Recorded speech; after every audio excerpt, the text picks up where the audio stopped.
Hello, and welcome to Season 5, Episode 4 of the ESG Experience, the podcast about all things ESG and beyond. Whether you're an ESG expert or just dipping your toes into the ESG universe, this podcast is for you. Together, we navigate the alphabet soup of ESG, share strategies, and discuss industry news and trends. I'm Helee Lev, SVP of ESG Operations at Conservice. And I'm Ryan Nelson, SVP and General Manager of ESG at Conservice. Today, we are joined by a special guest that is halfway around the world, or maybe I'll just say across the pond, Loretta Napoleoni, economist, international bestselling author, and investigative journalist.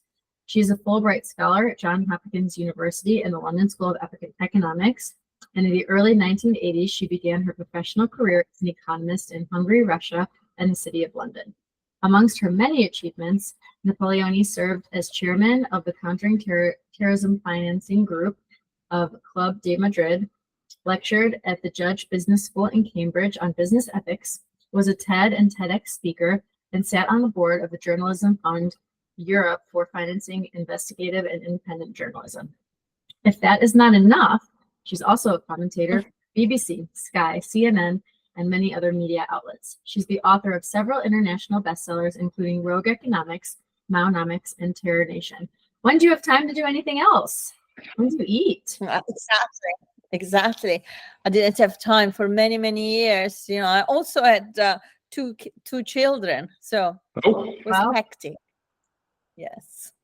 Congratulations on your many achievements. We're lucky to have you here today. Thank you. Yeah, welcome, and very nice to meet you, Loretta. So yeah, let's get into it. There's so much to talk about. You cover quite a lot, and I appreciate the work that you do and these stories that you tell and the investigative journalism you're doing. One of the topics of many that we found interesting, of course, was cypherpunks, and wanted to understand that a little bit more. Can you start by explaining who the cypherpunks were and what their vision for the future of the web entailed? We want to kind of get into where we are with technology, and is technology for good or for bad, those kind of things, I think is where we're going to go a little bit today. But maybe we start with understanding cypherpunks a little bit better. Yes, I was actually also quite surprised to come across them because I didn't know they existed. But in the 1980s, this was a group of people that were working already in the tech industry. So they were sort of, tech nerds. They were working in Silicon Valley, and they lived in the Bay Area. And they foresaw the future of the internet. The potential also of the internet. Now we're talking about a period where, people didn't even have emails. And Sure. One of their biggest concern was the fact that the state, and for the state, we're talking about the government, or, what they called also the deep state, so the institutions, were going to prevent the individual from expressing its own freedom within the net. So they wanted to make sure that people could talk, that people could exchange goods in the net without, having the state checking what they were doing. So the idea was that the internet was going to be the great equalizer. So it was going to be a very strong democratic force who would have produced equality, or at least, promote equality within the society. It's interesting because, all these visions in reality, they didn't come to fruition because, the internet has not at all achieved what they thought it was going to achieve. But this was their concern. So the idea was to create a cryptographic system whereby people could talk to each other without having, the state listening to what they were doing. And they managed actually to produce that. So they set up a sort of email system. This is the time of CompuServe. Of course, only people of a certain age remember that. But so it didn't exist The chat rooms, for example, did not exist. The email system was very archaic. Anyway, so they set up a sort of email list whereby they send each other messages, and people were exchanging views and also exchanging idea and systems in order to produce this cryptographic security lock for people. And interesting enough, the only foreigner that was part of this group was Julian Assange. And in this discussion, there were a few things were discussed that then became reality, and one of those is WikiLeaks. So the idea to have an instrument through which you could show the people what really was happening and what governments and institutions were doing, which is exactly what Assange actually did. The real problem for the cypherpunks was how to bypass the banking system for transactions. So although the discussion could take place away from the eyes of the state because of cryptography, in reality, if you wanted to buy something, to exchange something within the internet, you still needed either to have a bank account or to use a credit card, which was perfectly traceable. And that was the big obstacle. And they couldn't solve that obstacle until Satoshi Nakamoto in 2008 produced the Bitcoin. So this is the beginning. Yes. I'm sorry. Yeah, sorry to interject. So I just want to see if I got this right. So they said, hey, this internet is a very powerful thing. We think that it should allow us to speak freely and do things without being spied on. We can understand right out of the gate, something like the internet comes alive, it's probably going to be monitored and, blah, blah, blah. Then they go even farther and say, hey, you know what? I also want to be able to do financial transactions without anyone knowing. Because you think about that and you're like, well, I can't have a bank. I'm sure the government knows about that. So what is that scary? Like, what are the motivations? Do you think that we should be able to transact financially, privately and secretly all over the world? Or what do you think about that? Well, I mean, we have to understand where this cypherpunk came from. So we're talking about people who had grown up during the Vietnam War. They're talking about people who witnessed what has happened in the Korean War and the Vietnam War. So they, and also there was a strong element, I would say, of libertarians among them. And there were also, communists, there were anarchists, there were, But if we put it in that context, you can understand that these are people that didn't trust the state at all. Okay. So they didn't trust the establishment. They were anti-establishment. If you take it out of context, of course, one can say this is crazy because, you are creating the condition for criminality to basically do whatever they want, right? Which is exactly what has happened with the dark net. So they didn't see that happening. And in fact, when the dark net took off, because of what they had produced, and in particular with the Silk Road that then was shut, but that was a place where you could buy and sell anything you wanted. So drugs, prostitution, you name it, right? When they realized that happened, they regretted the decision to give for free to everybody this cryptographic system.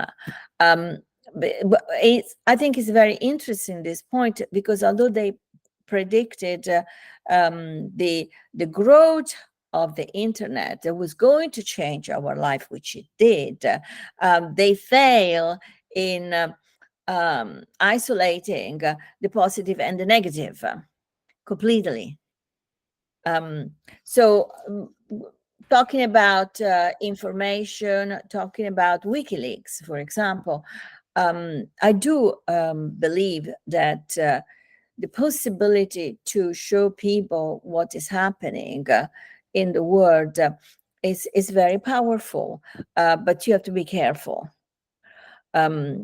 So sometimes, you may do something that can harm other people, that can harm society. So, I mean, this is a big dilemma.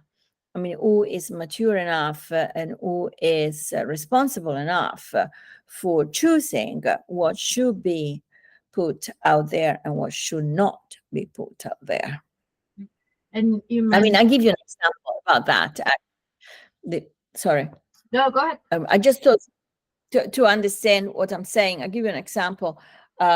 So when the Islamic State was cutting people's head on the net, okay, a certain point after the first absolutely shocking execution of James Foley, a lot of media outlets decided not to show those images because of censorship, but because those images were instrumental to the objective of the Islamic State, which was to terrorize people. So this is a good example to understand the difficulties and the maturity that is required to decide what to show and what not to show. Yeah, and that can be controversial too, because of course, we feel like with the Islamic State and their intentions, it's fairly binary, like wrong and right. But now with everything that's happening, conflict in the Middle East, it's really hard to say, some people think they're right, some people think they're wrong. It's really not so binary. And maybe if when examining that upon further review, it's not as binary, but yeah, for the people making those decisions, it's tough. So Loretta, you had said something about the cypherpunks maybe influencing the principles of the technology that is going into Bitcoin now, and Satoshi Nakamoto. Do you feel like we've learned so much from the early days of the cypherpunks and everything we learned up until this point, that when they implement Bitcoin or continue to implement Bitcoin, or as it continues to evolve, we're going to do it right this time? I'm trying to make everything a binary right and wrong. Or do you think that there's still some openness to learn and iterate more?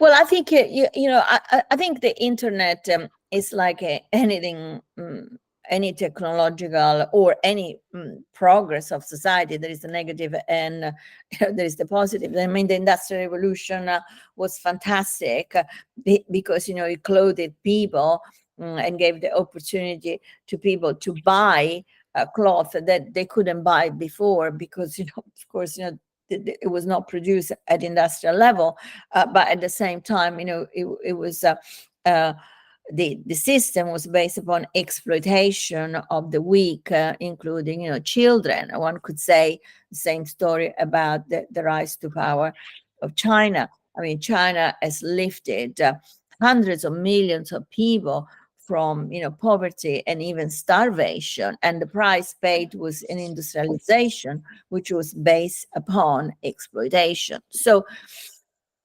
the internet is the same thing. So I would say that the Bitcoin, and I said this in the book, I mean, the Bitcoin is an absolute brilliant invention. Nobody knows who Satoshi Nakamoto is.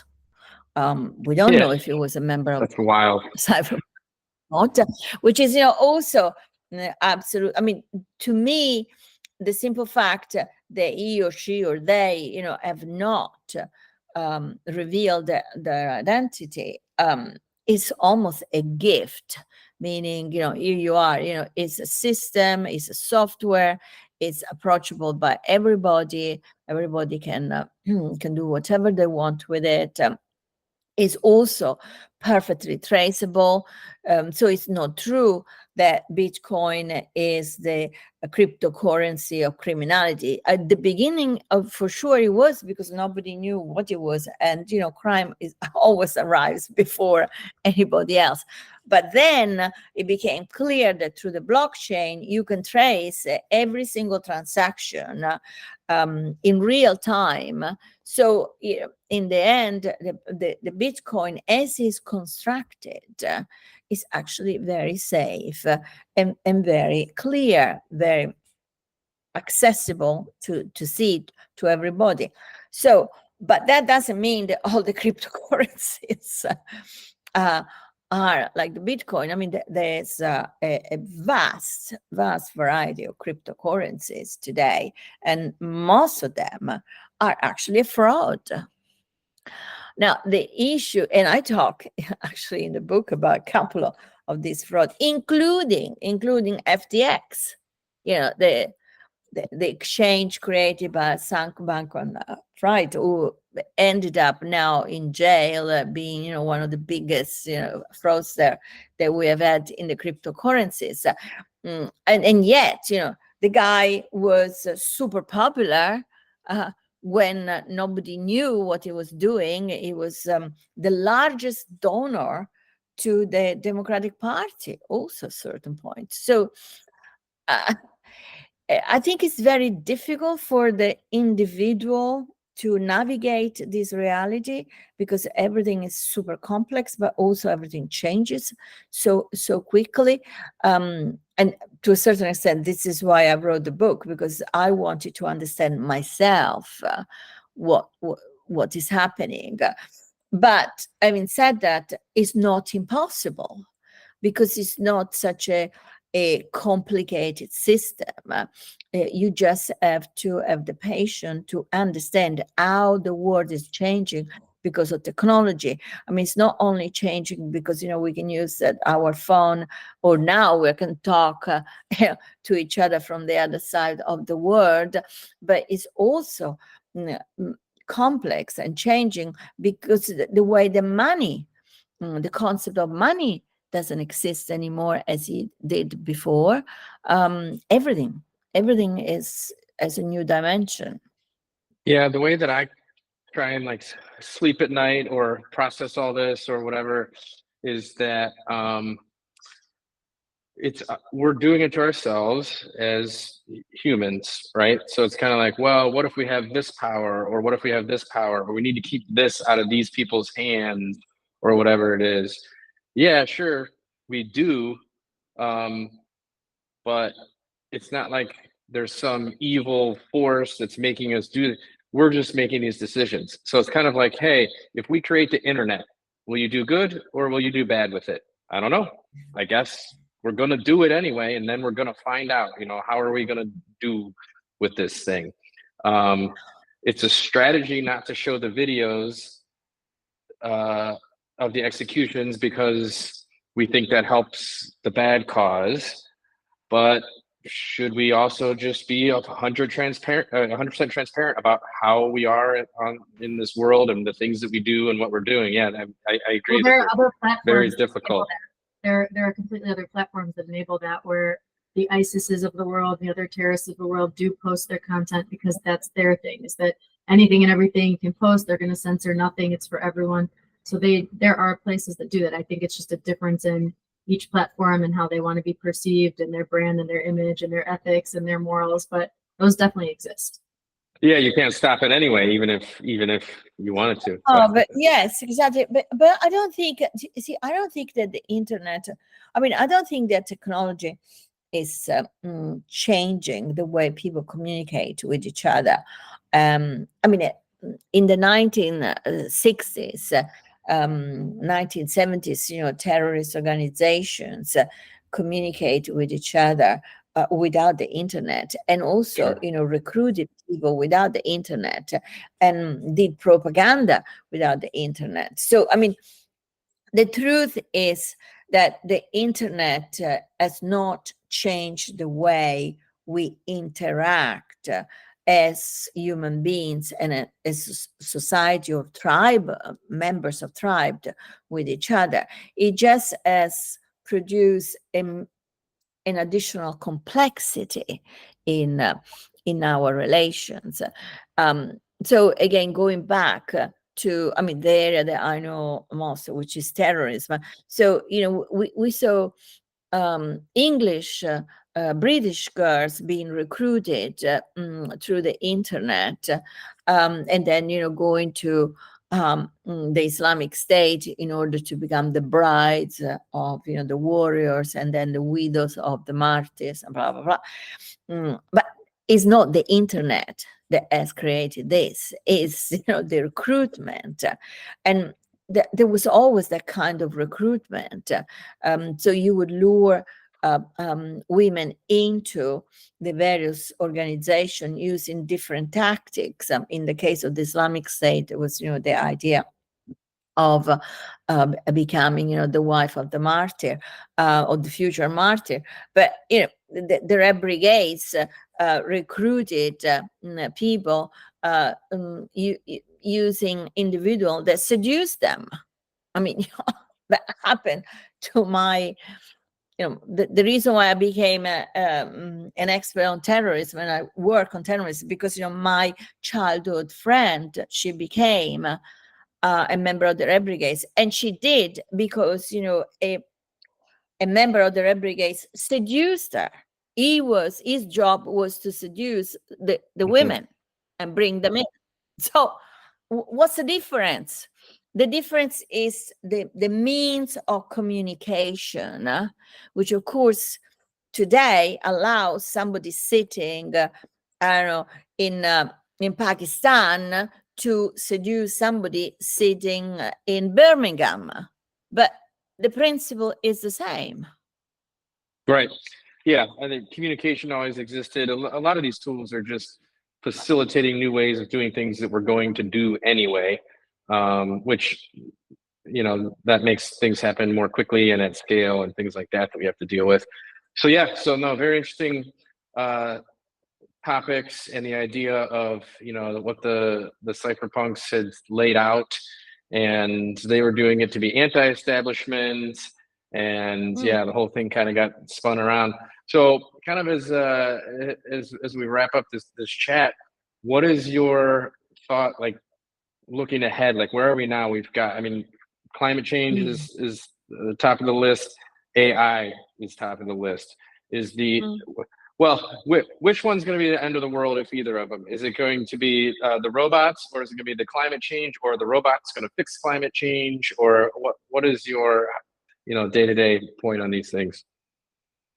Well, I think the robots could fix climate change, actually, if you use it in the right way. I think climate change will kill us before, for sure, if we don't do something about that. I think okay, so I think AI, again, it is potentially extremely positive. I mean, look at the application of AI in medicine. It's outstanding, absolutely outstanding. So, I mean, if we direct this kind of technological innovation in the right direction, it can be extremely good.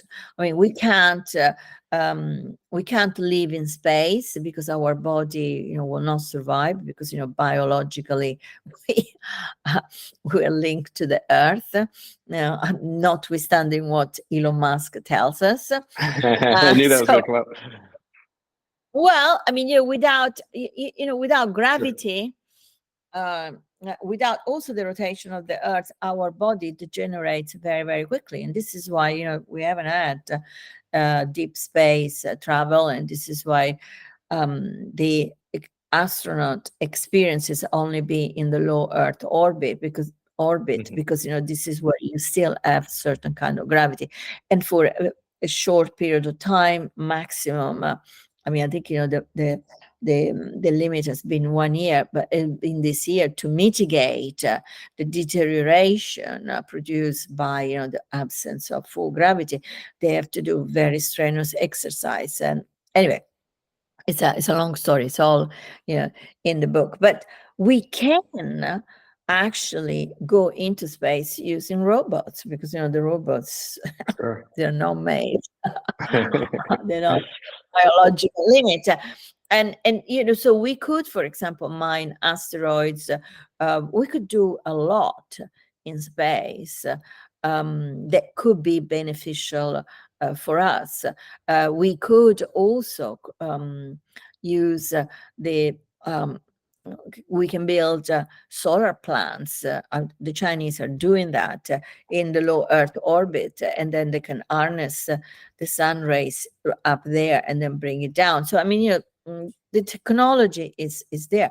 The issue, actually, the real issue, and this is why the subtitle of the book is Working for the Common Good, is the fact that technology is in the hands of a very small group of individuals. And this small group of individuals is not using technology for the common good, but is using technology to become immensely rich. And they have become immensely rich to the point that they are more powerful than entire states. So this is the real issue. And I would say that if we want to project a dystopian vision of, what potentially could really go wrong, I think this is where we have to look at the fact that we may end up seeing the end of the nation state, for sure, the end of democracy and the rise of power of individuals that control technology and therefore, end up enslaving all of us. But the good story is that if we regulate, if we introduce the right legislation, if we understand, and I'm saying we, the people, but also I'm talking about the politician, if we manage to prevent the formation of this oligopoly, then I think technology could really save us from everything, climate change and so many other things. Okay, so parting thought. I feel like this is a topic that could be like multi-episode podcast as you dive down each of the rabbit holes. But as we think about, so Ryan explained in the beginning the nature of our business. So we're within ESG, we're working on climate change, we're working on carbon reduction, decarbonization, specifically in the built environment. And having been in the space for 20-something years myself, sometimes I feel like a little hopeless. Like I feel like what we're doing is great, but I feel like it's not enough, and I think, like you said, Loretta, the climate change is what's going to kill us first. In your area of expertise, so in this space, do you feel like we're going to end up on the right side of it? Or do you think, I know you enjoy speaking about it and the different perspectives and the history of how it came to be. Do you think that, society and corporations were going to end up on the correct side of it? Or do you feel like it's kind of a losing battle sometimes? Well, that's a very, very difficult question. Okay, if we want to be a little bit positive, there's not a lot to be positive about. I would say that, for example, the carbon credits, now people finally are waking up to the reality that carbon credits actually is not such a good idea, right? So, which means that we do not have an instrument which is accepted worldwide to address the issue of companies that pollute. So we got to produce something else. I think it may be a very little step in the right direction. I also think that without a massive state intervention and massive financing, we're going nowhere. The private sector cannot address the issue because this is not an issue that belongs to the private sector. The private sector, of course, can participate, but this is an issue that belongs to society, all of it. So there are no money, there's not enough money because also the revenues are not sufficient to justify the kind of investment. But also this is an issue of a sort of industrial reconversion, which can only be addressed by the state. And I don't see the state being very active. I thought there were a positive sign until before COVID, then COVID came, and all of a sudden, there were other topics that were discussed. And then after COVID, we had this new arm race whereby we have heavy investment in the arm industry. Now, if you think about the amount of money they are going into new weapons today, if the same thing had been proposed in 2018 to even 2019, you would say never going to happen, right? Because at that time, the real issue, the real topic was to fight climate change. And then now it's not in the agenda anymore.